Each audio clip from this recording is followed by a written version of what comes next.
Twilight, Aiden Park, 35, single dad, was jogging with his dog Cody through the parking lot behind the supermarket. A faint groan. "Help! Please!" Behind a stack of pallets, a young female police officer, Detective Maya Reyes, 28, lay motionless, uniform soaked in blood, breathing with a rattling sound. Cody froze on Aiden's hand signal, eyes fixed on the dark corner. Aiden pressed his ear close, whispering, "Chest or abdomen?" Maya gasped. "Chest. L43. Marker. Don't let them see." Aiden grabbed a plastic bag, pressed it against her chest, sealed it with tape to make a chest seal. His other hand signaled Cody to guard the perimeter. Just then, car headlights swept across them. A figure slipped away in the shadows. Aiden gripped the red leash tight. "I see you, Cody." Aiden Park lived in the quiet spaces between other people's emergencies. At 35, he was an electrician who specialized in simple residential repairs, ceiling fans, outlet installations, the kind of unglamorous work that kept the lights on in other people's homes. Single dad to 7-year-old Nora since his wife died from cancer 3 years ago. His most important relationship was with Cody, a Belgian Malinois mix he'd rescued from a failed police K9 program. The dog had been too sensitive to loud noises for active duty, but Aiden saw potential where others saw problems. Cody wasn't just a pet. He was Aiden's training partner, hiking companion, and the bridge that helped Nora process her grief through caring for something that needed them both. Nora had made them matching accessories with the determination only 7-year-olds possessed.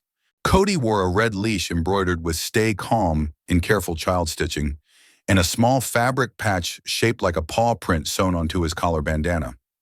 "So you and Daddy remember to breathe when things get scary," she'd explain seriously.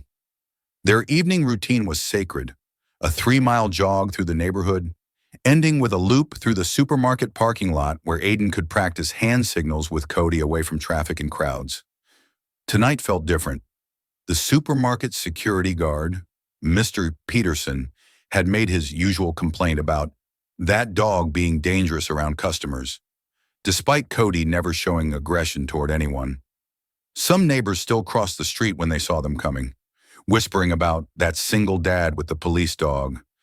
The judgment stung because it missed the point entirely. Cody wasn't a threat. He was family. But as they approached the back parking lot, Aiden noticed details that triggered old instincts he'd thought were dormant. A black SUV parked in the shadows near the loading dock, engine running but lights off. Not the behavior of someone making a quick grocery run. The diesel engine had a distinctive knock, the kind that came from deferred maintenance or hard use. Aiden memorized the license plate out of habit, the same way he automatically checked exit routes in new buildings or noticed who was paying too much attention to his daughter at the playground. Cody sensed the tension and dropped into a more alert posture. His training had been incomplete by police standards, but Aiden had continued working with him on basic commands and environmental awareness. The hand signals they'd developed were simple but effective. Stay, watch, low alert. Cody responded to them better than voice commands, especially in potentially dangerous situations. When the SUV's interior light blinked once and went dark, the kind of signal someone might use to indicate all clear or target acquired, Aiden decided to extend their usual route. That's when they found Maya. The scene looked wrong from the first glance. A police detective doesn't just collapse behind a supermarket from exhaustion. The blood pattern, the way her radio was positioned several feet away, the fact that her service weapon was still holstered, everything suggested this was an attack, not an accident. Aiden's mind immediately went to the black SUV and the signal light. As he improvised the chest seal and positioned Cody to watch for threats, Maya's whispered words confirmed his worst fears. L43, marker, don't let them see. She wasn't just injured. She was hiding something from someone who had tried to silence her. The figure that slipped away when the headlights swept the area wasn't a good Samaritan checking on the situation. It was someone who'd been waiting to see if their work was finished. Someone who now knew that Aiden and Cody had found what they were trying to hide. Are you watching from somewhere? If you found an injured police officer who whispered cryptic warnings, would you stay calm enough to help while watching for threats? Comment your thoughts and subscribe to see what happens when the truth comes out. Aiden's training kicked in with muscle memory he'd thought was buried. He performed a rapid assessment using the ABCDE protocol he'd learned years ago. Airway clear, breathing labored with that telltale sucking sound, circulation weak but present. The chest wound was definitely penetrating. Air was being pulled into the chest cavity with each breath, collapsing Maya's lung. The improvised chest seal had to be perfect, or Maya would die in minutes. Using the plastic grocery bag from his pocket and electrical tape from his toolkit, Aiden created a three-sided seal over the wound. The fourth side had to remain open to act as a one-way valve, allowing trapped air to escape, but preventing more from entering. "Stay with me, Maya," he whispered as he positioned her slightly on her side, covered her with his jacket to prevent shock. His phone call to 911 was precise and professional. Injured female detective, Maya Reyes, penetrating chest wound with respiratory distress. Victim appears to have been ambushed. Black SUV. License plate Sierra Uniform 7429, diesel engine with valve knock. Last seen heading toward the Canal Road. Cody remained in position, following the hand signals Aiden had drilled with him. Watch the perimeter. Low bark once if movement detected. When a shadow appeared at the corner of the Canal Road, Cody's single, quiet woof confirmed someone was still watching. Maya drifted in and out of consciousness. But when she was lucid, her words were urgent and fragmented. L43, blue marker. Don't trust anyone inside. Aiden opened his phone's note app and typed everything exactly as she said it. Locker, 43, blue marker. Don't trust anyone inside. When the first responders arrived, ambulance followed by patrol units, the reception was immediate and humiliating. Lieutenant Davies pushed Aiden back from the scene. "Sir, who are you? We need you to step aside and let the professionals handle this." The supermarket security guard, Mr. Peterson, appeared with his usual complaint. "I told you that dog was dangerous. Now look what's happened." The implication was clear. Somehow Aiden and Cody were responsible for Maya's condition, rather than the people who'd saved her life. But Aiden had evidence. He handed over his phone showing the photos he'd taken of the SUV's license plate, the audio recording of Maya's whispered words, and pictures of oil stains and tire tracks in the parking lot. Most importantly, he'd found something the attackers had dropped, a plastic drinking straw that seemed out of place behind industrial pallets. "Why would you pick up random trash?" Lieutenant Davies asked dismissively. "Because it doesn't belong here. This area gets cleaned weekly. Fresh litter means someone was here recently." As the paramedics worked on Maya, Aiden noticed something that made his pulse quicken. He held the straw close to Cody's nose, and the dog's reaction was immediate and dramatic. Cody went completely still, freeze position, nose pointing directly at the straw. It was the same alert behavior he'd shown during their early training sessions when Aiden had hidden electronic devices for him to find. Electronics detection scent, a mixture of PCB compounds, adhesives, and metal that dogs could be trained to identify. "There's something electronic hidden in this straw," Aiden said quietly. The responding officers looked at him like he was delusional. A random civilian claiming his pet dog could detect hidden electronics? But Cody's body language was unmistakable to anyone who understood canine behavior. The dog had found something. Lieutenant Davies was growing impatient. "Sir, we appreciate your help, but we need you to leave the scene so our investigators can work." Aiden understood the dismissal. He was just a single dad with a failed police dog, getting in the way of real law enforcement. But as he and Cody were escorted away from the scene, Maya's words echoed in his mind. Don't trust anyone inside. What if the threat wasn't external? What if Maya had been attacked by someone she knew? Someone she worked with?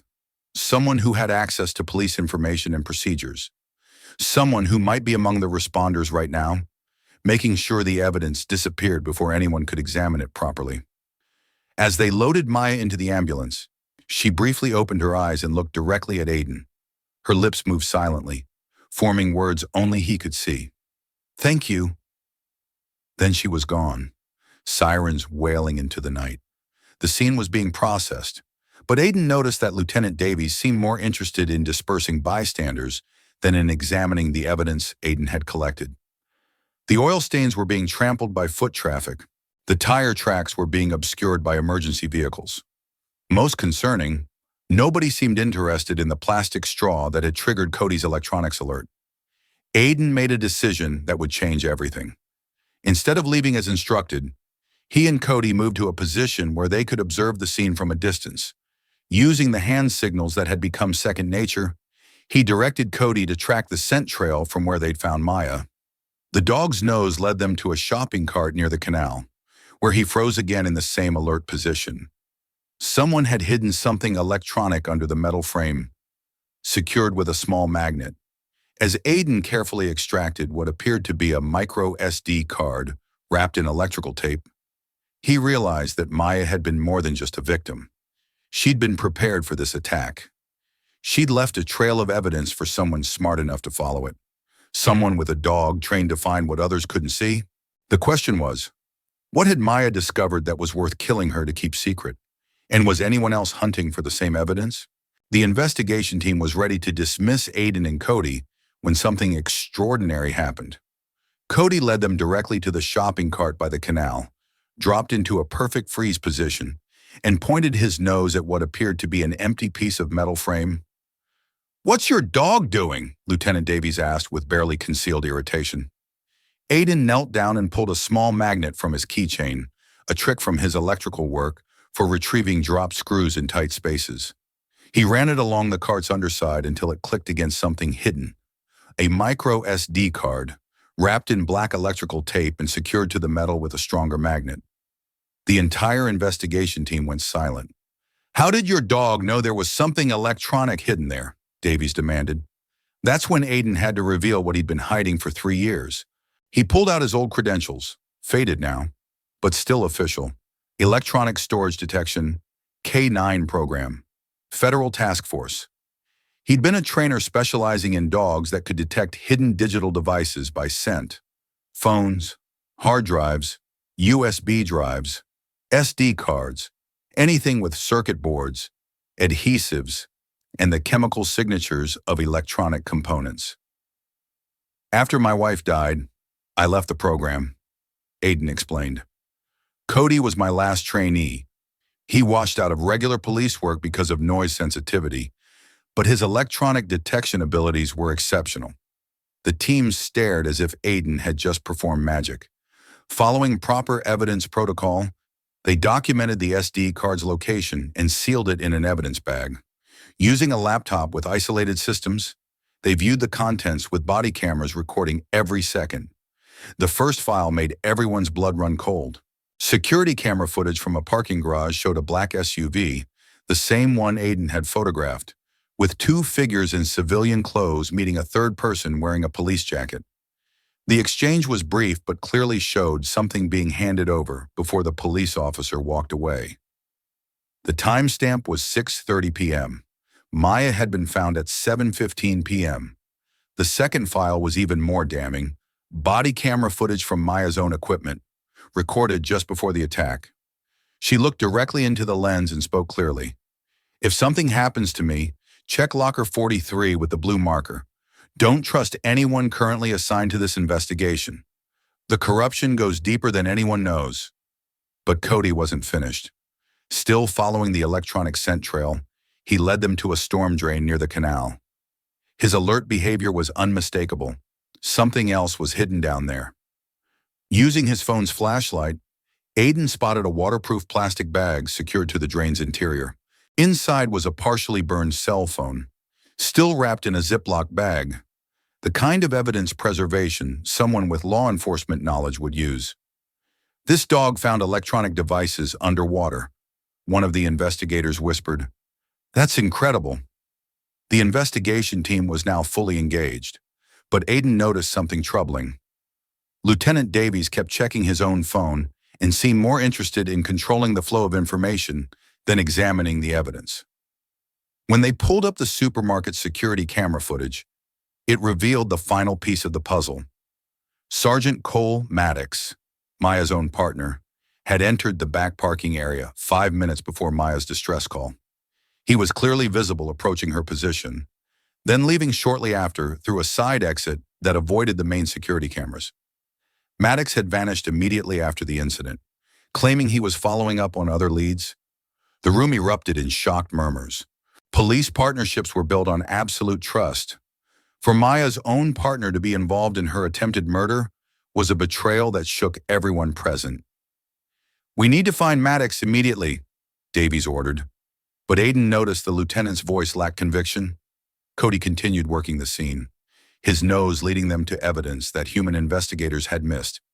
He found fiber samples caught on the chain-link fence, fabric that would later match Maddox's jacket. He located a discarded latex glove that contained microscopic traces of gunpowder residue. Most importantly, he tracked the scent trail from Maya's location to the exact spot where the black SUV had been parked, confirming the connection between the vehicle, the electronic evidence, and Maya's attack. As they prepared to process Locker 43 at the police station, a paramedic approached with an update from the hospital. "Detective Reyes is stable. The chest seal saved her life. Whoever applied it knew exactly what they were doing. She's sedated, but she keeps asking about the man with the red dog leash and whether he found what she left behind." Maya had recognized Aiden's capabilities and trusted him with evidence that could expose the corruption in her own department. The red leash with "Stay Calm" embroidered by his 7-year-old daughter had become an identifying marker that Maya used to verify Aiden's identity. She planned this, Aiden realized. She knew she was walking into a trap, so she prepared multiple backup plans. The electronic devices, the locker, the blue marker. She was creating a trail that only someone with the right skills and training could follow. Lieutenant Davies stepped forward. "We'll take it from here. Thank you for your assistance, but this is now an internal police matter." But as Davies reached for the evidence bags, Cody suddenly tensed and gave a low warning growl, something he'd never done before. The dog was alerting to Davies himself. Aiden's blood ran cold as he realized what Cody's behavior meant. Davies was carrying something electronic that he wasn't supposed to have, something that connected him to the same scent trail that had led them to Maya's hidden evidence. "Cody, easy," Aiden said calmly, but his mind was racing. How many people in Maya's own department were involved in whatever she'd discovered? And how many of them were standing in this room right now, pretending to investigate a crime they'd helped commit? The answer was about to emerge from Locker 43, and Aiden had the feeling that not everyone in uniform was going to be happy with what they found. Maya had trusted him and Cody with more than just evidence. She'd trusted them with the truth that could bring down an entire network of corruption. The question was whether they'd all live long enough to expose it. At the police station, the tension was palpable as they approached the long row of lockers. Cody's nose worked methodically along the metal doors until he froze at number 43, his alert unmistakable. Inside, they found what appeared to be an empty locker, except for a blue marker pen and a folded handkerchief. Aiden examined the marker carefully, shaking it near his ear. The soft rattle inside told him everything he needed to know. "The barrel's hollow," he announced. Maya hid something inside the pen itself. Carefully disassembling the marker revealed a second micro SD card, smaller than the first. When they loaded it onto the isolated laptop, Maya's face appeared on screen, recorded from what looked like her home computer. "If you're watching this, then my backup plan worked and the person with the red dog leash found what I left behind. Don't trust Lieutenant Davies. Don't trust Sergeant Maddox. Don't trust anyone currently assigned to this case." The room went dead silent. Davies, who had been hovering over the investigation, suddenly looked like he wanted to be anywhere else. Maya's recorded message continued. 3 months ago, I discovered that evidence from drug raids was being resold through a network involving at least 4 officers in our department. When I tried to report it through proper channels, I learned that the corruption went all the way to supervisory level. The camera angle shifted to show documents spread across her table. Evidence logs, financial records, surveillance photos, everything needed to expose a systematic operation that had been stealing confiscated drugs and selling them back to dealers. I know they're planning to silence me. That's why I'm creating multiple evidence caches. The person who finds this has the skills to track electronic evidence that others would miss. Use that skill to finish what I started.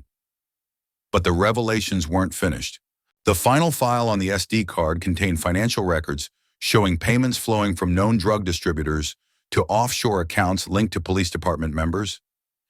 Davies' name appeared multiple times, along with Maddox and two other officers who were supposedly working the same drug interdiction cases Maya had been investigating.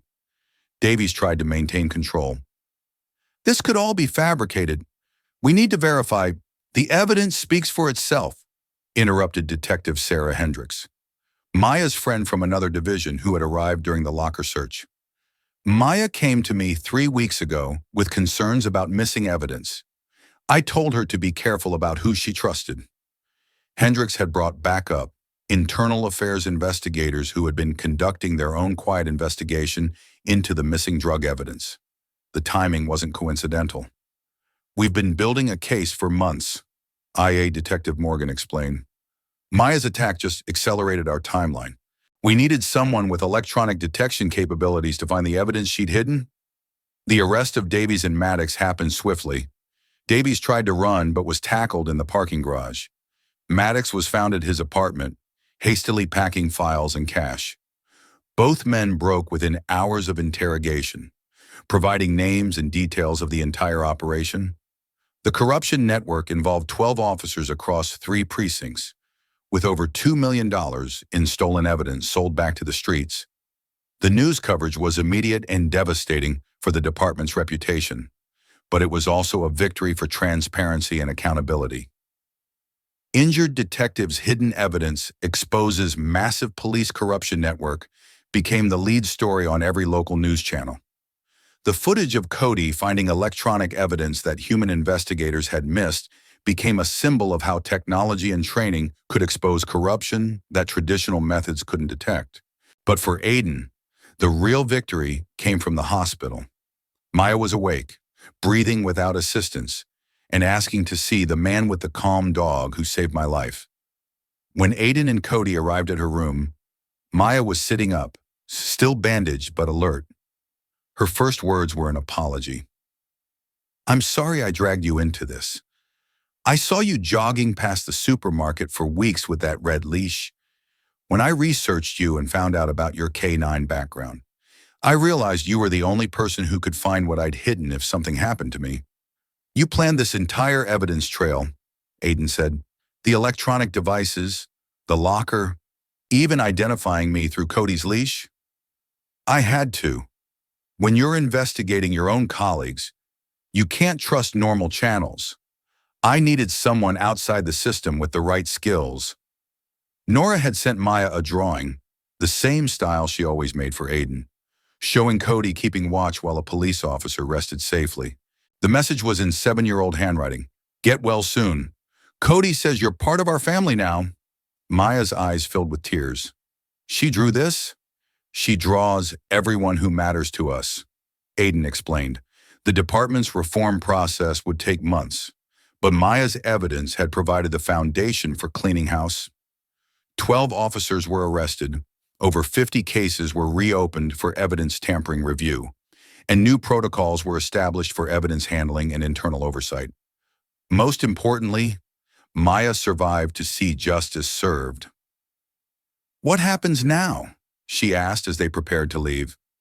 Aiden looked at Cody, who had positioned himself beside Maya's bed as if he was still on guard duty. "Now you heal, and we go back to our normal lives." "Normal?" Maya smiled. "After what we've accomplished together? I don't think any of our lives are going to be normal anymore." She was right. The police department had officially requested Aiden's consultation on establishing an electronic storage detection unit, with Cody as the founding K-9 member. Some endings were about going back to the way things were. Others were about building something better from the pieces that remained. 2 months later, the police department held a ceremony that nobody expected. The main lobby was packed with officers, city officials, and members of the community who had followed the corruption scandal's resolution. At the center of the room stood a simple display case containing 3 items that had changed everything.